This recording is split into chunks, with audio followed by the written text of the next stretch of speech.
Bienvenidos a este nuevo curso. En esta ocasión estaremos hablando acerca de trigonometría. En este primer video hablaremos acerca de la introducción. En particular vamos a hablar acerca de los ángulos y sus medidas. Vamos a plantear algunos conceptos básicos para poder entender de mejor forma la trigonometría. Así que bien, comencemos con este video. Lo primero que vamos a entender es qué es la trigonometría. Y la trigonometría se refiere a las medidas de los ángulos y lados de un triángulo. La trigonometría plana, que es la que nosotros vamos a estar enfocándonos dentro de este curso, se limita a triángulos que se encuentran en un plano y se basa en ciertas relaciones que nosotros llamaremos funciones trigonométricas. Sus principales aplicaciones fueron para la topografía, la navegación e incluso para la ingeniería. Ahora vamos a entender lo que sería ángulo y rayo o semirrecta. Vamos a empezar hablando acerca del ángulo, y el ángulo se define como el conjunto de puntos determinados por dos rayos o semirrectas que tienen el mismo punto inicial. ¿Y qué es un rayo o semirrecta? Bueno, es la parte de una recta que inicia en un punto de la recta y se extiende indefinidamente en una dirección. El punto inicial de un rayo se le conoce como vértice. Vamos a ver algún ejemplo para poder entender mejor estos dos conceptos. Vamos a colocar una línea de la siguiente manera como se muestra en pantalla, y donde inicia esta línea vamos a colocar una segunda línea. Estas dos líneas es lo que nosotros conoceremos como rayo o semirrecta, y de acuerdo a lo que nos indica su enunciado o su definición, dice que el punto inicial de estos rayos o semirrectas es lo que nosotros llamaremos vértice. Por lo tanto, donde inician estas dos semirrectas es lo que nosotros llamaremos vértice. De acuerdo a la definición de ángulo, nos dice que es la apertura formada por dos rayos o semirrectas que tienen un mismo punto inicial. Por lo tanto, esta apertura que se forma es lo que nosotros conoceremos como ángulo. Ahora veamos lo que sería un ángulo plano, y a los ángulos planos se les llama de acuerdo a las letras que representan el vértice y los puntos finales de cada semirrecta. Se les conoce como ángulo plano ya que se encuentran dentro de un plano, o dicho de otra forma, se encuentran en dos dimensiones. Vamos a ver algún ejemplo para poder entender mejor lo que sería un ángulo plano. Tenemos el siguiente ángulo y vamos a identificarlo con algunas letras para poder saber cómo se llama este ángulo. Para eso vamos a colocar nosotros la letra X en el punto final de nuestra primer línea. Vamos a colocar la letra O para representar el punto inicial de ambas semirrectas y vamos a colocar la letra P en el punto final de nuestra segunda línea. Estas letras pueden ser cualquier otro tipo de letra que ustedes deseen. Ahora vamos a identificar lo que sería el vértice, el lado inicial y el lado terminal de nuestro ángulo para poder darle un nombre a este ángulo plano. Vamos a identificar en primera instancia lo que sería el vértice, y como ya habíamos dicho, el vértice está representado con la letra O. Ahora vamos a identificar lo que sería nuestro lado inicial, y el lado inicial es el lado que va de O a X. No siempre va a ser este lado, puede ser también tomado como lado inicial el lado que va de O a P, pero en este ejemplo vamos a tomar como lado inicial el lado que va de O a X, y se representa con esas dos letras O, X, y con una línea recta encima de ellas. Esta es la forma en que nosotros vamos a encontrar representado un lado dentro de libros, y que incluso muchos profesores utilizan para representar un lado de un ángulo. Ahora vamos a representar lo que sería nuestro lado terminal o nuestro lado final, que sería el lado OP, y de igual manera vamos a colocarle una línea recta encima de estas dos letras para identificar que esto es un lado. Una vez que ya tenemos identificado el vértice, el lado inicial y el lado terminal, ahora vamos a identificar cómo se nombra a este ángulo plano, y este ángulo plano será llamado como ángulo XOP. La manera en que nosotros nombramos al ángulo es utilizando las letras que componen a cada uno de los lados del ángulo y al vértice, y vamos a colocar la primera letra, será la que representa a nuestro lado inicial, que en este caso es la letra X. Luego vamos a colocar la letra que representa nuestro vértice, que en este caso es la letra O, y finalmente vamos a colocar la letra que representa a nuestro lado terminal, que en este caso es la letra P. De esta manera es como se compone el nombre de nuestro ángulo. También otra forma de representar a el ángulo es utilizando el siguiente símbolo, que es una especie de triángulo, que de igual manera es la forma en que se compone un ángulo, y de esta forma también se representa al ángulo y es muy utilizado dentro de los libros. Este también sería el ángulo XOP. Estas son las dos formas en que nosotros nos vamos a encontrar el nombre de los ángulos planos. Ahora veamos cómo identificar si este ángulo plano es positivo o negativo. Para ello vamos a utilizar algunos ejemplos para poder entender cómo se identifica si el ángulo es positivo o si el ángulo es negativo. Vamos a colocar nuestro primer ejemplo, que es el siguiente ángulo. Como podemos ver, es el mismo ángulo que hemos utilizado anteriormente, solo que ahora tenemos una flecha que indica cómo será medido dicho ángulo. Si nos damos cuenta, esa flecha nos dice que va a ser medido desde el lado OX hasta el lado OP. Quiere decir que entonces donde inicia nuestra flecha sería tomado como el lado inicial y donde termina la flecha es lo que nosotros vamos a tomar como lado terminal. Una vez que ya hemos identificado el lado inicial y el lado terminal de nuestro ángulo, entonces vamos a decir que cuando es tomado en sentido antihorario la medición, vamos a decir que es un ángulo positivo. Por lo tanto, cada vez que el ángulo sea tomado en sentido contrario a las manecillas del reloj, nosotros diremos que es un ángulo positivo. Y como ya sabemos, este ángulo sería nombrado como el ángulo XOP. De esta manera ya hemos encontrado si este ángulo es positivo o negativo. Ahora veamos un segundo ejemplo. Este segundo ejemplo es el siguiente. Tenemos exactamente el mismo ángulo, pero ahora hemos cambiado la dirección de nuestra flecha. Y donde inicia la flecha sería nuestro lado inicial y donde termina la flecha sería nuestro lado terminal. Como ahora podemos notar, el ángulo ha sido tomado en dirección de las manecillas del reloj, por lo tanto es en sentido horario. Quiere decir que cuando nosotros tengamos la medición en sentido horario, va a ser un ángulo negativo y este ángulo ahora sería llamado como el ángulo POX. De esta manera ya hemos encontrado si esto es un ángulo negativo o positivo. Como pueden ver, realmente lo único que nosotros nos tenemos que enfocar es si la medición del ángulo va en sentido horario o en sentido antihorario. Si es antihorario será un ángulo positivo, si es horario será un ángulo negativo. Veamos un último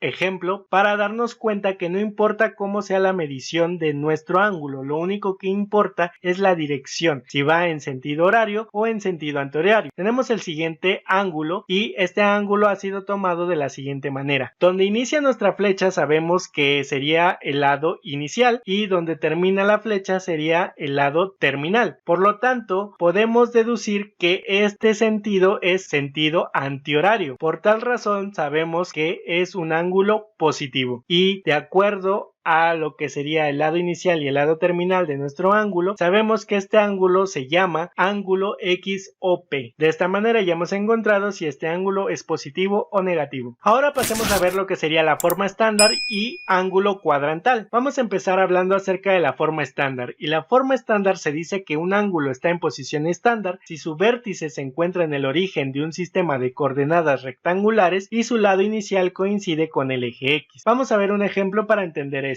Tenemos el siguiente sistema de ejes coordenados. Tenemos nuestro eje X y nuestro eje Y. Y de acuerdo a lo que nos está diciendo es que para que nuestro ángulo tenga una forma estándar, su lado inicial debe coincidir con el eje X. Por lo tanto, vamos a dibujar su lado inicial de nuestro ángulo sobre el eje X. Y la segunda característica que debe de tener es que su vértice se debe de encontrar en el origen de este sistema de coordenadas. Por lo tanto, quiere decir que su segunda semirrecta o rayo será a partir del origen de nuestro sistema de coordenadas. De esta manera es que nosotros sabemos que esta ya es la forma estándar de un ángulo. Otra forma que nosotros podemos identificar dichos ángulos es a partir de los cuadrantes de nuestro sistema de coordenadas y para esto hay que enumerarlos. Si nos damos cuenta, este sistema de coordenadas se puede dividir en 4 cuadrantes y el primer cuadrante sería donde se encuentra el eje Y positivo y el eje X positivo. Entonces este sería nuestro primer cuadrante. El segundo cuadrante es donde Y es positivo y X es negativo. Por lo tanto, este sería nuestro segundo cuadrante. Y de esa manera vamos girando a lo largo de nuestro eje de coordenadas. El siguiente cuadrante sería donde X es negativo y Y es negativo. Entonces este sería nuestro tercer cuadrante. Y el último sería el cuarto cuadrante. Si nos damos cuenta, este ángulo que hemos hemos utilizado como ejemplo para definir la forma estándar, vemos que se encuentra dentro del primer cuadrante, por lo tanto podemos decir que este ángulo está en el primer cuadrante. Esa es otra forma de definir nuestros ángulos. Muchas veces es muy utilizado dentro de los enunciados de los problemas y nosotros tenemos que saber interpretar qué es lo que nos están diciendo. Vamos a ver un segundo ejemplo. Nuevamente tenemos nuestros ejes de nuestro sistema de coordenadas y vamos a colocar nuevamente un ángulo en forma estándar. Por tal razón, vamos a dibujar su lado inicial sobre el eje X y su lado terminal en cualquier otro cuadrante y en cualquier otra dirección. Y vamos a identificar cuál sería el ángulo que estamos midiendo. Si nos damos cuenta, este ángulo ya sabemos que tiene su lado inicial sobre el eje X y sabemos que su lado terminal queda encima del tercer cuadrante de nuestro sistema de coordenadas. Por tal razón, sabemos que este ángulo se encuentra en el tercer cuadrante y también tiene una forma estándar. Ahora pasemos a ver lo que sería el ángulo cuadrantal, y se dice que es un ángulo cuadrantal cuando el lado terminal del ángulo se encuentra sobre el eje X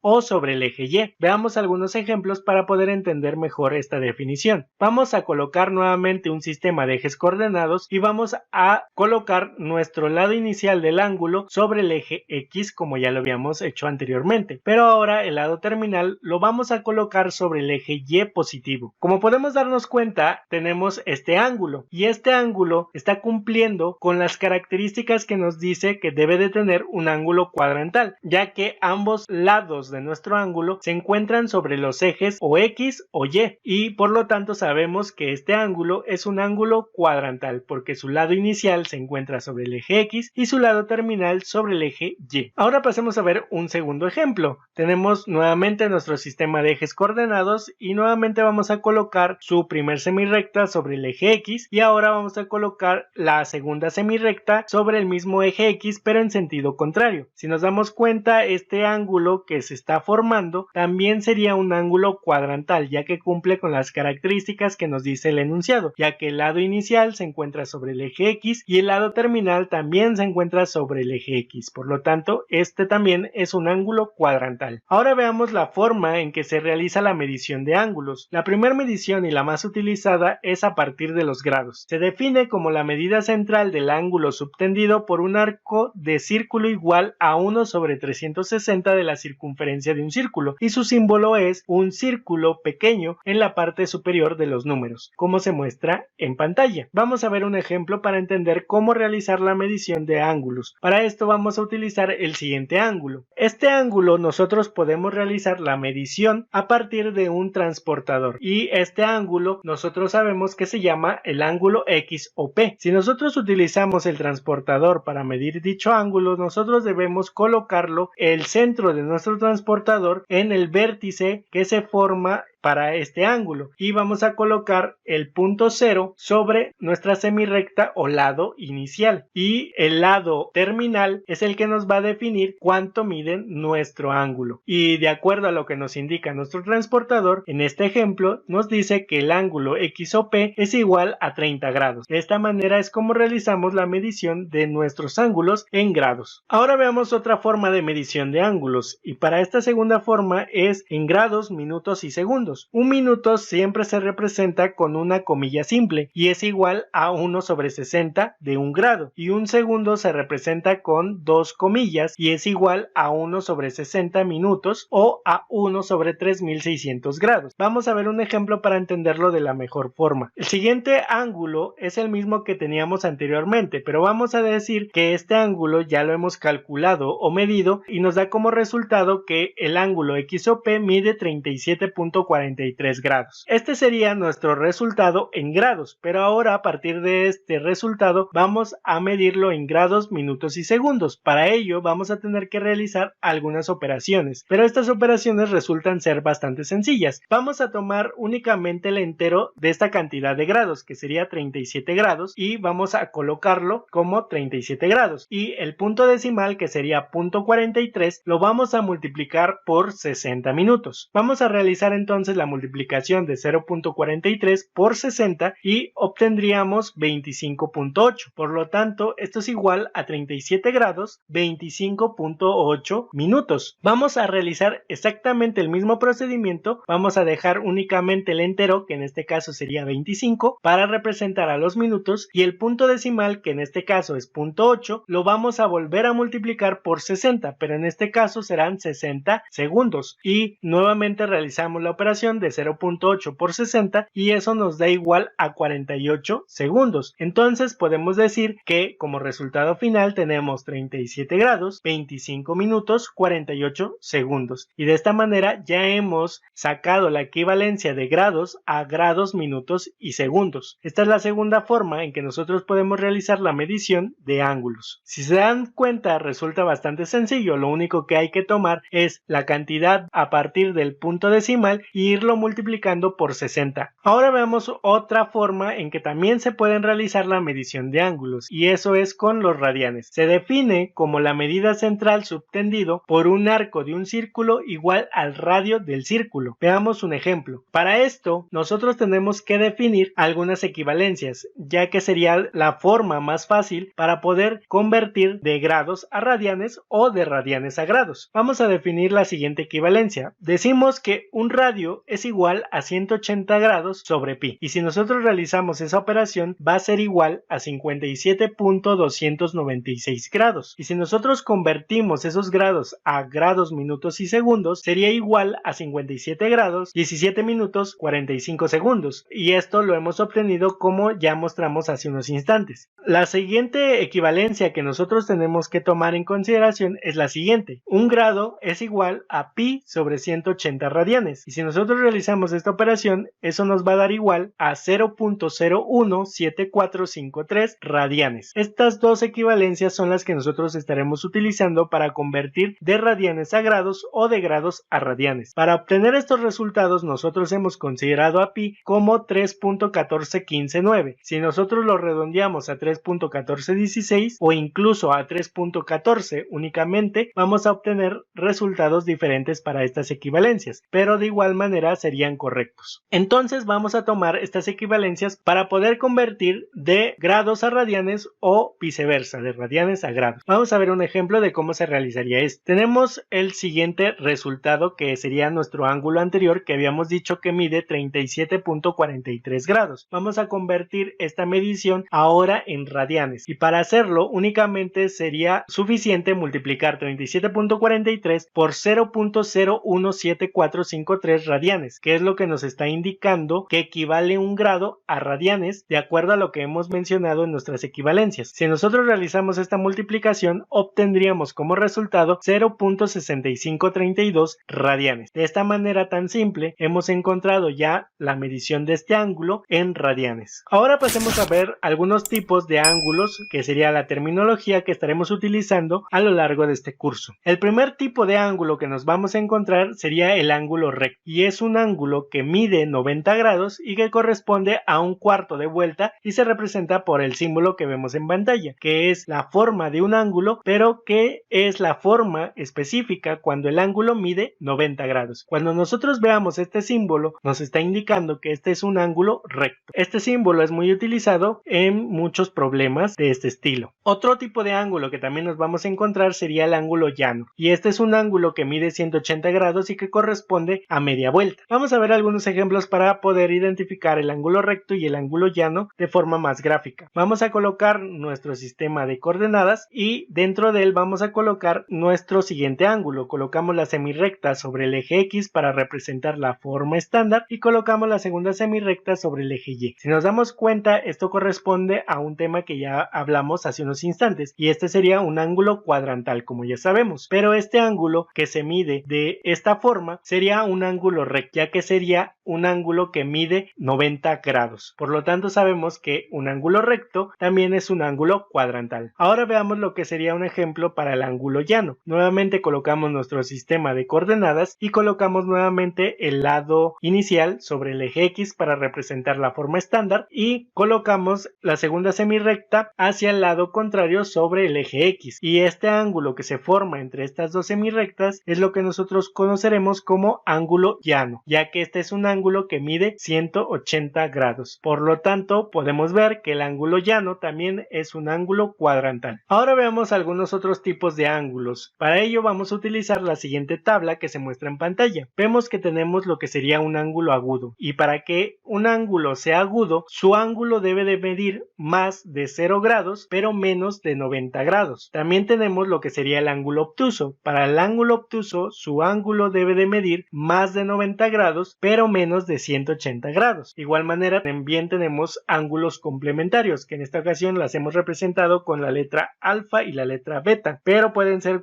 representadas por cualquier otra letra. Y para que estos ángulos sean complementarios, nos dice que al sumarse nos deben de dar igual a 90 grados. Y también tenemos los ángulos suplementarios, que nos indica que al sumarse estos ángulos deben de darnos igual a 180 grados. Vamos a ver algunos ejemplos para poder entender mejor estos tipos de ángulos. Vamos a colocar un sistema de ejes coordenados como se muestra en pantalla y vamos a colocar el siguiente ángulo. Como vemos, este ángulo es un ángulo agudo. ¿Cómo sabemos esto? Bueno, si nos damos cuenta, este ángulo se encuentra en el primer cuadrante y sabemos que este primer cuadrante va de 0 grados a 90 grados, o lo que sería un ángulo recto. Y si nos damos cuenta, este ángulo no llega a ser un ángulo recto, por lo tanto no llega a medir 90 grados. Quiere decir que ya estamos cumpliendo con la primera característica, que mida menos de 90 grados. Pero también sabemos que no mide 0 grados, ya que no se encuentra sobre el eje X positivo. Por lo tanto, sabemos que mide más de 0 grados. Por lo tanto, cumple con las características de ser un ángulo agudo. Este ángulo podría medir 60 grados, 75 grados, 30 grados o cualquier otra cantidad de grados, siempre y cuando no sobrepase los 90 grados ni tampoco mida 0 grados. Ahora veamos un segundo ejemplo. Vamos a colocar nuevamente nuestro eje de coordenadas y vamos a colocar ahora el siguiente ángulo. Este ángulo, si nos damos cuenta, se encuentra en el segundo cuadrante. Quiere decir que mide más de 90 grados, ya que nos podemos dar cuenta que es más amplio que un ángulo recto, pero también vemos que no llega a medir 180 grados, ya que no llega a ser un ángulo llano, como lo hemos visto en los ejemplos anteriores. Entonces vemos que cumple con las características de ser un ángulo obtuso. Por lo tanto, cada vez que nos encontremos con un ángulo que se encuentra en el cuadrante 2, va a ser un ángulo obtuso, y este ángulo puede medir, por ejemplo, 95 grados, 100 grados, 150 grados o cualquier otra cantidad que no llegue a sobrepasar los 180 grados ni tampoco que mida 90 grados. Ahora veamos otros dos ejemplos. El siguiente sistema de coordenadas tiene el siguiente ángulo. Si nos damos cuenta, podemos pensar que este ángulo mide 60 grados como ejemplo, y vemos que también tenemos otra formación de otro ángulo con el lado terminal de nuestro ángulo y el eje Y. Este ángulo que se forma entre el eje Y y nuestro lado terminal podemos deducir que mide 30 grados, ya que si nosotros sumamos 30 más 60 nos va a dar igual a 90, que sería nuestro ángulo recto que se forma en ese primer cuadrante. Por tal razón, siempre que nosotros tengamos dos ángulos que al sumarse nos dé igual a 90 grados, sabemos que serán ángulos complementarios. Ahora veamos un segundo ejemplo. Ahora tenemos nuestro sistema de coordenadas y dentro de este tenemos el siguiente ángulo. Este ángulo, si nos damos cuenta, tiene una medida y podemos decir que mide 120 grados como ejemplo. Si nosotros nos damos cuenta, de igual manera, el la semirrecta o el lado terminal de nuestro ángulo también forma un ángulo con el eje X negativo de la siguiente forma, como se muestra en pantalla, y podemos deducir que este ángulo mide 60 grados, ya que si nosotros sumamos 120 más 60 nos va a dar igual a 180 grados, que sería un ángulo llano. Por lo tanto, cada vez que nosotros nos encontremos con dos ángulos que al sumarse nos den igual a 180 grados, estos dos ángulos se llamarán ángulos suplementarios. Estas son las características que cumplen tanto los ángulos complementarios como los ángulos suplementarios.